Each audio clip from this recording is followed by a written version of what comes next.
김가람의 바로 다 보이는 법 람바다 진행하겠습니다. 새해를 맞아 새로 시행되는 법 그리고 주목할 만한 판결 알아보겠습니다. 김가람 변호사 함께합니다. 어서 오십시오. 어서 오십시오. 네, 안녕하세요. 자, 먼저 올해 새로 시행되는 법에 대해서 알아볼 텐데요. 오늘 이야기할 법안 뭡니까? 네, 이달 27일 시행되는 중대재해처벌법에 대해서 살펴보려고 합니다. 예. 이제 이 중대재해처벌법 시행 이제 한 달도 안 남았는데 사실은 상공계도 노동계도 사실 걱정이 많습니다. 일단 어떤 법인지 조목조목 살펴보겠습니다. 네, 이제 정식 명칭은 중대재해처벌 등에 관한 법률이고요. 이 네. 법은 2020년 6월 발의가 돼서 2021년 1월 8일 본회의에서 의결되어서 2021년 1월 26일 법률안이 공포되었습니다. 그래서 이제 1년간의 시행 그 유예 기간 두고 2022년 1월 27일 이제 시행을 코앞에 두고 있는데요. 네네. 이제 이 법이 제정된 이유는 이제 인명 피해를 발생하게 한 이제 사업주나 경영 책임자 그리고 이제 관련 공무원 및 법인의 처벌을 좀 강력하게 규정을 하면서 중대 재해를 예방하고 시민과 종사자의 생명과 신체를 보호하기 위함입니다. 예. 자, 그러면 중대재해라는 게 뭡니까? 이제 중대재해란 중대산업재해와 중대시민재해를 말하는데요. 이제 중대산업재해란 이제 보통 알고 계시는 이제 산업안전보건법에 따른 산업재해 중에서 이제 사망자가 1명 이상 발생한 경우 또는 이 사고로 인해서 6개월 이상 치료가 필요한 부상자가 2명 이상 발생한 경우 네. 그리고 이제 또 동일한 유해 요인으로 직업성 질병자가 1년 이내에 3명 이상 발생한 경우를 말하고요. 그 중대 시민재해란 어떤 특정 원료나 제조물 그리고 공중 이용 시설 또는 이제 공동 교통 수단의 어떤 설계나 뭐 관리상의 하자로 인해서 발생한 재해로서 역시 이제 사망자가 1명 이상 발생한 경우 네네. 그리고 동일한 사고로 2개월 이상 치료가 필요한 부상자가 10명 이상 발생. 그리고 동일한 원인으로 3개월 이상 치료가 필요한 이제 질병자가 10명 이상 발생한 경우를 말합니다. 그러니까 예. 산업재해는 약간 좀 산업 현장에서 적용되는 그렇죠. 거고 네네. 시민재해는 이제 산업의 어떤 형태물을 사용하다가 뭐 이렇게 아니면 뭐 철도가 탈선했다던가. 아, 그러니까. 이게 이제 뭐 네, 교량이 네. 무너졌다던가 네. 도로가 꺼졌다던가 아니면 뭐 가스가 유출이 됐다던가 뭐 그렇게 보시면 될 것 같습니다. 그러니까 우리가 네. 그러니까 소비자로서 소비하는 사람으로서도 이제 보상을 받는. 그렇죠, 그렇죠.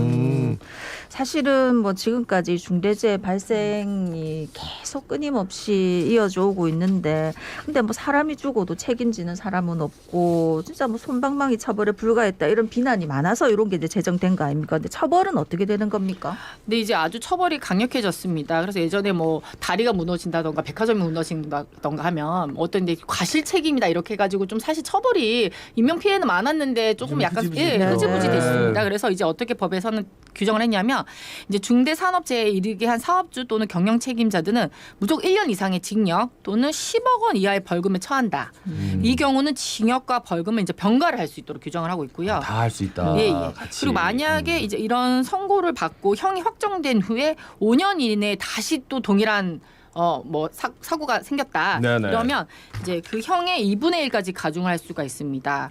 이제 어떻게 보면 이제 굉장히 이제 처벌이 세진 거죠. 1년 이상이면 이제 그 하한이 1년이기 때문에 맥시멈은 이제 우리 최대 이제 그 유기징역이라 해야 돼요. 그건 맥시멈 이제 15년. 예, 예. 뭐 30년 이제 가중이 되면 30년까지 가중을 할 수가 있거든요. 예. 그리고 이제 그럼 이제 행위자를 처벌하는 거 외에 회사나 기관 이제 같은 경우에는 이제 그 행위자를 벌하는 경우 외에도 그 법인이나 기관에 50억 이하의 벌금을 처할 수 있습니다. 네. 50억 이하. 네, 50억. 예.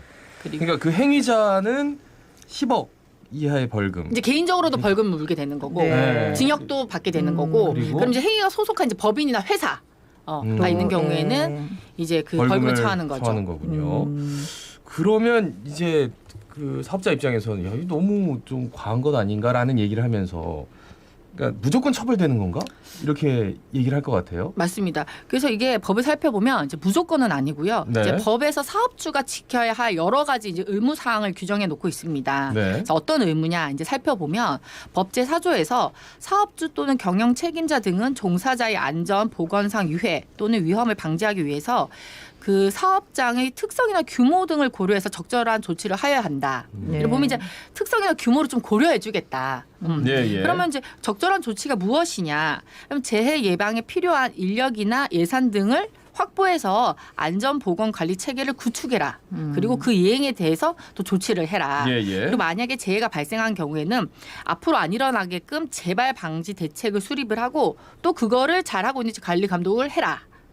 그리고 또 안전보건 관계 법령이 굉장히 많습니다. 네네. 그 법에 따른 의무 이행에 필요한 그 이제 법에 따라서 뭘 하려고 하면 뭘 해야 되고 이런 게 있지 않습니까? 그럼 예, 예. 필요한 관리상의 조치를 해야 한다. 예, 예. 이렇게 규정을 하고 있습니다. 그래서 또 특히 건설 현장의 경우에는 이제 그 계약 당사자인 건설사가 이제 아래 하청업자들에게 이제 하도급을 주는 형태로 많이 운용이 되고 있거든요. 그렇죠. 그럼 이제 만약에 우리는 우리가 한 게 아니다. 그 다 하청업체 했다. 이렇게 책임을 밀어버리기 때문에 그럼 그 제3자에게 도급이나 용역, 위탁 등을 행한 경우에는 그 제3자들이 또 안전보건이나 뭐 관련 의무를 잘 하고 있는지 이것도 조치를 해라.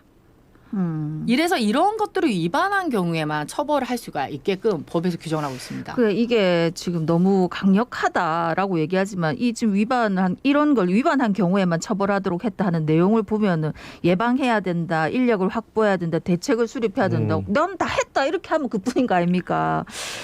이게 좀 굉장히 걱정되는 부분인데 어떻게 보십니까? 그 사실 이제 이 법의 원래 이제 취지는 이제 너무 이제 안전 불감증이 있기 때문에 네네. 그동안 이제 산업안전보건법만으로는 충분하지 않다. 그래서 이제 사업주로 하여금 이제 제대로 안 하면 굉장히 중하게 처벌을 받는다. 그래서 안전한 작업 환경을 만들고 인명 피해가 없도록 좀 잘해라. 철저하게. 더 이상 형식적인 면피성인 관리 감독이 아니라 안전에 대해서 좀 더 이제 그 느리고 천천히 가더라도 최우선시하라 이건데요. 네네. 근데 이제 얼마를 주의를 기울였느냐. 이래서 사실 보시면 이제 기준이 좀 뚜렷하진 네. 않아요. 뭐 몇 회 교육을 실시해야 된다.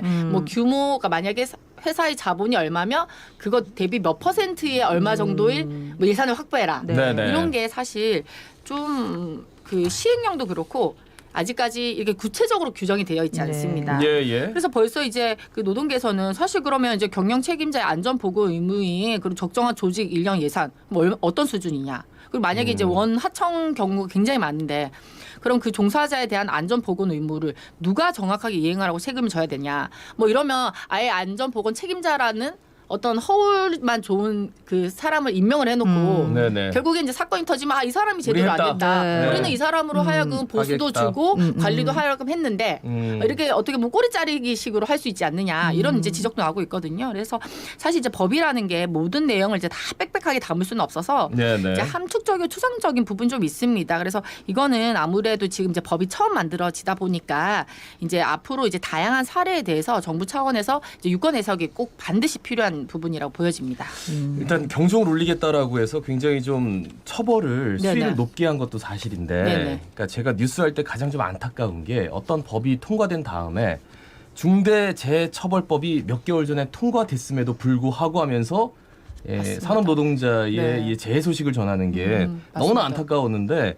이게 법이 나왔을 때 좀 선제적으로 움직여가지고 산업 현장에서 그렇죠. 좀 그런 일들을 예방하는 게 지금 중요한 맞습니다. 거거든요. 그러니까 예. 이런 사고가 나지 않도록 하기 위해서 하는 건데 네, 예. 참, 중요합니다. 앞으로 잘 지켜보겠습니다. 예. 자, 그리고 다음 소식은 이제 주목할 만한 판결을 좀 알아보겠습니다. 요즘 조금 화제의 판결인데 저도 봤어요. 네네. 그 아이의 행복이 우선이라면 할아버지 할머니가 어린 손자를 입양할 수 있다면서 조부모의 입양 허용에 대한 판결이 화제가 됐습니다. 네, 그렇습니다. 이제 대법원은 지난해 12월 23일자 전원 합의체 결정으로 이제 조부모가 미성년 손자녀의 입양 허가를 청구하는 사건에서 이제 기각 결정을 한 원심을 파기 이송을 하였다고 합니다. 예. 근데 이 판결의 경우에는 특히나 그 내부 사정을 좀 면밀히 살펴봐야 하는 사안입니다. 예. 그럼 먼저 이제 입양 제도에 대해서 좀 알아보겠습니다. 근데 이제 민법에서는 이제 입양에 대해서는 성년의 경우에는 이제 신고만 하면 되고요. 미성년자를 입양하려는 사람은 가정법원의 허가를 받아야 합니다. 네. 그러니까 이제 혼인 같은 경우에는 우리가 이제 결혼합니다. 이래서 이제 관할구청에 신고만 하면 끝인데 네. 그렇죠. 이제 성년이 이제 입양되는 경우.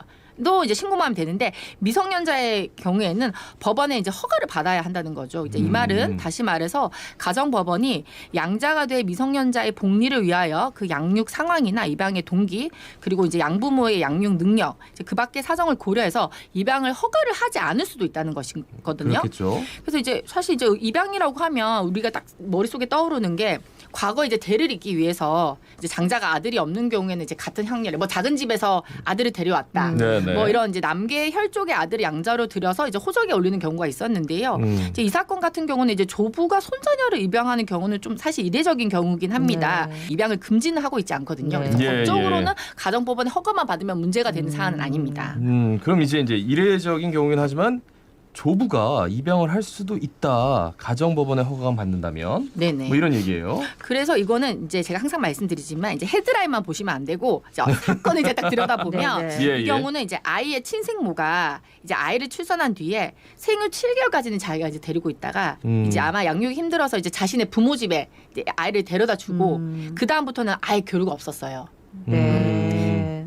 그리고 그래서 이제 이 어떻게 보면 외조부가 외손자죠. 네. 이 아이를 양육을 하면서 어떻게 하냐. 아이가 외할머니, 외할아버지라고 알고 큰 게 아니라 나의 엄마, 아빠라고 알고 성장을 한 경우입니다. 네네. 그래서 이제 가족이나 주위 친척들도 다 이제 너의 이제 친생모가 따로 있다. 이거를 다 숨기고 아, 이제 할머니, 할아버지를 엄마, 아빠 이렇게 이제 대하고 있었던 상황인 거죠. 네. 근데 이제 아이가 이제 추학 연령이 되면서 이제 정식 이제 의무 교육을 받다 보면 아이에 관련한 이제 모든 그 권한 이제 친권자가 친권자가 네, 있어요. 네. 뭐 여건을 네, 발급하던가. 네, 그렇죠. 이제 외조부가 이제 자기 딸과는 이제 연락이 안 되고 네. 아이를 위해서 뭔가를 해주려고 하니까 할 수 있는 게 없다. 아. 이래서 이제 입양을 하겠다 이랬는데 이 경우는 친생모는 아 그럼 내 아이를 입양하는 거지 동의를 한 상황입니다. 네.